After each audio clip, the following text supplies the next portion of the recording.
so I can click the guineas in front of my mic as well. Hey Caleb, does that thing drop out if I quickly drop another battery in the back?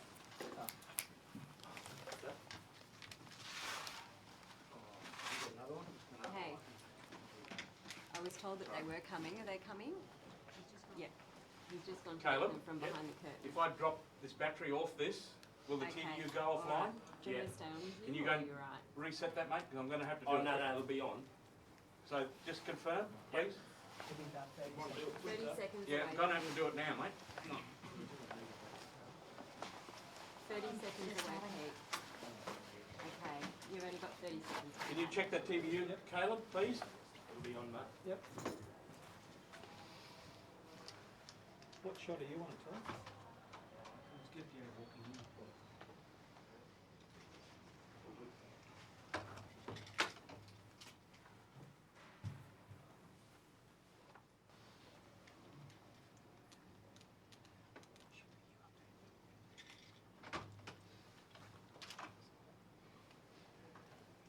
G'day, mate. Just confirming you're still getting all that? No, that was me changing the battery. All right, mate. Thanks, mate.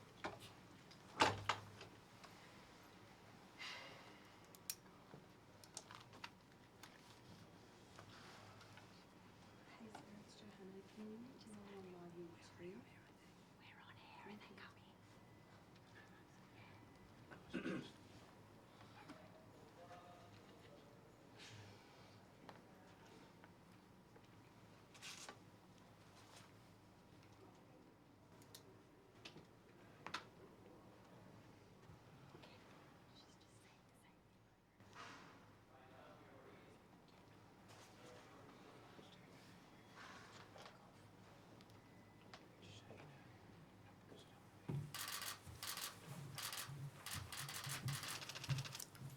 Afternoon, I'm Steve Golszewski, the Deputy Commissioner for Specialist Operations in Queensland Police Service. I'll read a statement out and then we'll take some questions. May I start by acknowledging the presence of Commander Sharon Cannon of the Australian Federal Police with me here today. Investigations by the Queensland Police and our partner agencies at a Commonwealth level, including the Australian Federal Police, Attorney General's Department and Australian Border Force, are ongoing into a tragic incident at an accommodation complex in Home Hill last night. The investigation is still in its early stages and more details are expected to become clear as it unfolds. However, initial inquiries indicate that comments may have been which may be construed of being as of an extremist nature were made by the alleged offender. It is alleged that the suspect used the phrase Allah Akbar during the attack and when arrested by police. Whilst this information will be factored into the investigation, we are not ruling out any motivations at this early stage, whether they be political or criminal. Investigators will also consider whether mental health or drug misuse factors are involved in this incident. I want to reassure the community that police are not searching for anyone else in relation to this incident. There is no known ongoing threat to the community as a result of this incident. Whilst this matter is being treated as a homicide, the Queensland Police Service will continue to work with its federal counterparts in relation to the exercise. The details we have at this stage are that police were called to a building in 9th Street, Home Hill at about 11:15 p.m. last night following reports of a person having been assaulted with a knife. On arrival, police secured the scene and took a man into custody. A woman, a 21-year-old British national, was located deceased at the scene. Another man, a 30-year-old British national, was taken to Townsville Base Hospital in a critical condition. Authorities have contacted the families of the deceased woman and the critical injured man with the assistance of the British Consulate, advising them of this incident and offering them support at this difficult time. Our thoughts and condolences are with those families and their loved ones. Another man, a 46-year-old local person, was injured in the incident with non-life-threatening injuries and has since been released from hospital. A dog at the accommodation complex was also fatally injured in the incident. The man taken into custody has since been transported to Townsville Hospital for treatment for what are believed to be non-life-threatening injuries sustained in the incident. The man, a 29-year-old French national, has been arrested as part of this ongoing homicide investigation.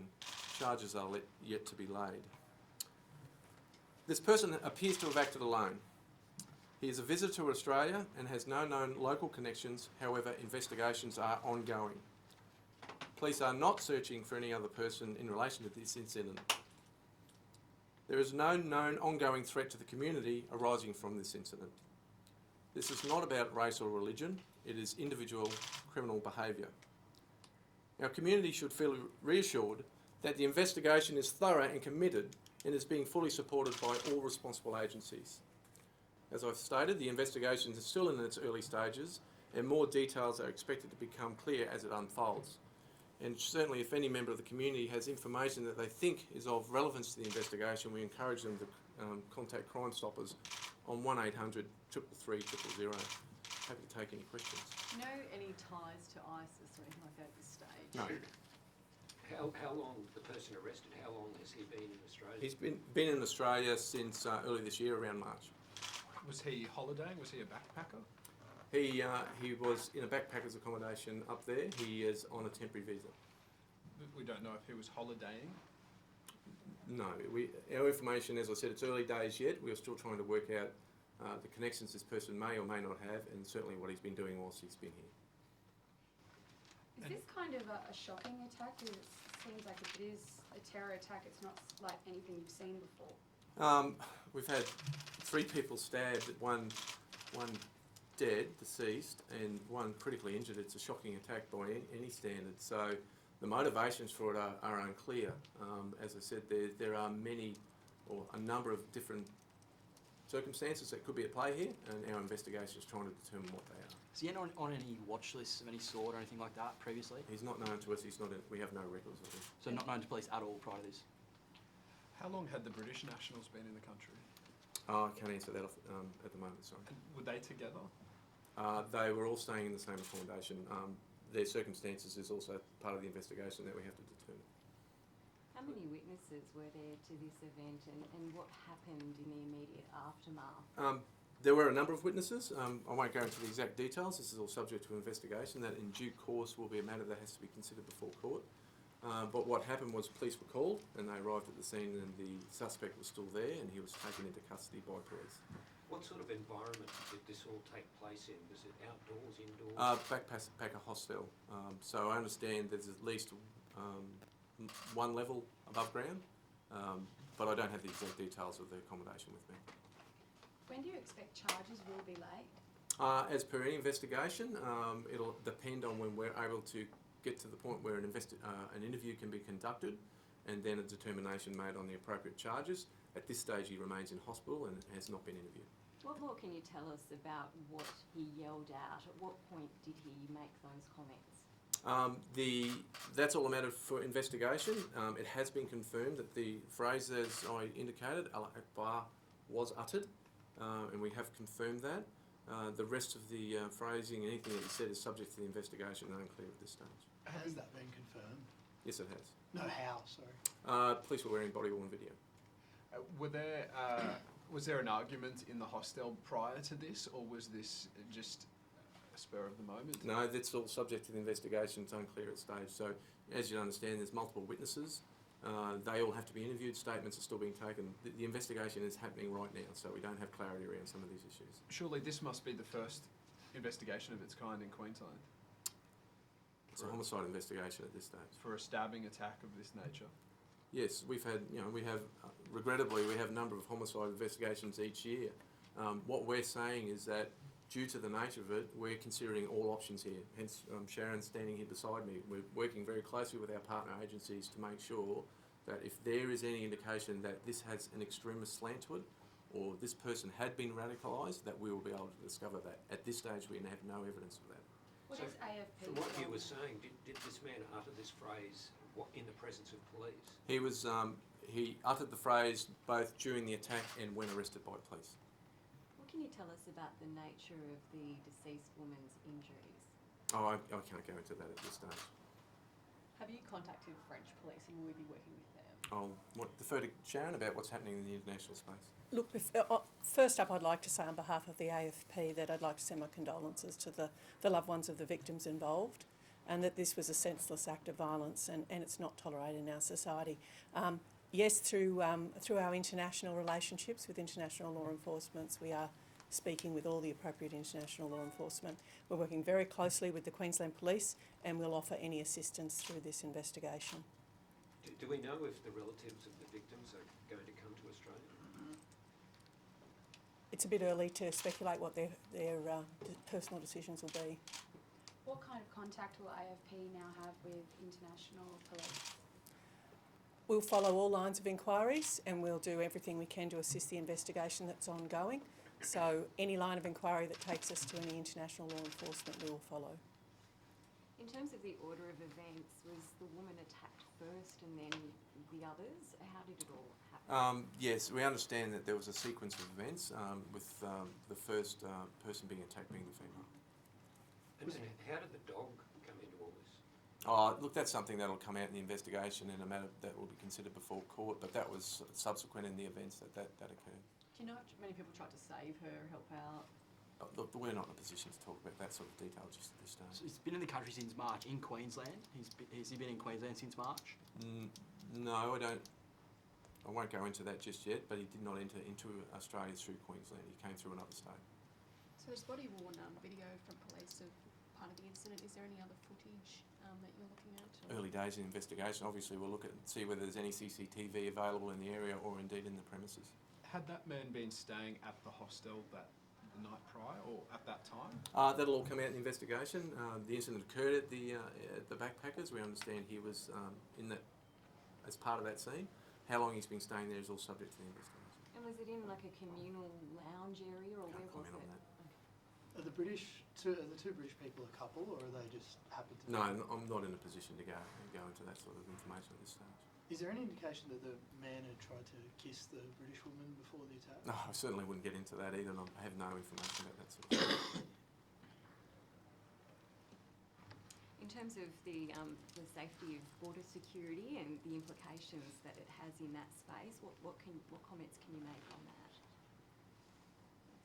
As the Deputy has said, at this stage there's no indications to indicate other than the fact that he was acting alone.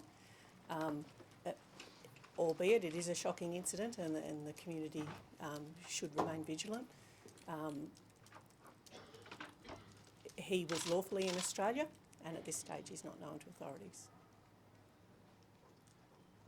And just to be clear, this is being treated as a homicide rather than a terrorism at this stage? Yes, we have a homicide investigation underway, and as we said, there's multiple offences involved in this, so at least one homicide and attempted homicide and further serious offences. We'll treat it as that. It's very important that we gather our evidence to support any charges that arise from that incident, but the associated issues of what motivated him and whether that has any relevance to radicalisation is something we're going to explore fully. But we won't know for some time whether that's the case or otherwise. As I said, we could be dealing with a pure criminal act or even something that's related to mental health or drugs misuse. I don't know if either of you can comment on this, but what implications could an incident like this have for the whole backpacker scene? This is a really tragic incident no matter how you look at it. So that's something that we have to consider. Regrettably, these sorts of incidents or tragic incidents happen in our society from time to time. I think generally people have to take confidence that they can be safe in Australia and safe in Queensland, and that we're doing everything we can do to understand what happened here and make sure that any problems are addressed. The Frenchman, is he being held under the special terrorism laws that allow him to be detained for longer for further charges? No, he's being held under Queensland legislation, criminal legislation. And sorry, that was in Townsville Hospital? He's in Townsville Hospital undergoing. And what can you tell us, you may have already mentioned this, what can you tell us about the weapon used and do you have it? Yeah, the scene's been secured and all evidence has been secured at this stage. Won't go into details around the actual weapon. Obviously it was a stabbing, as indicated, so that'll all be part of the investigation. And sorry, did you say the dog was fatally stabbed? Yes. Thank you. Thanks, guys.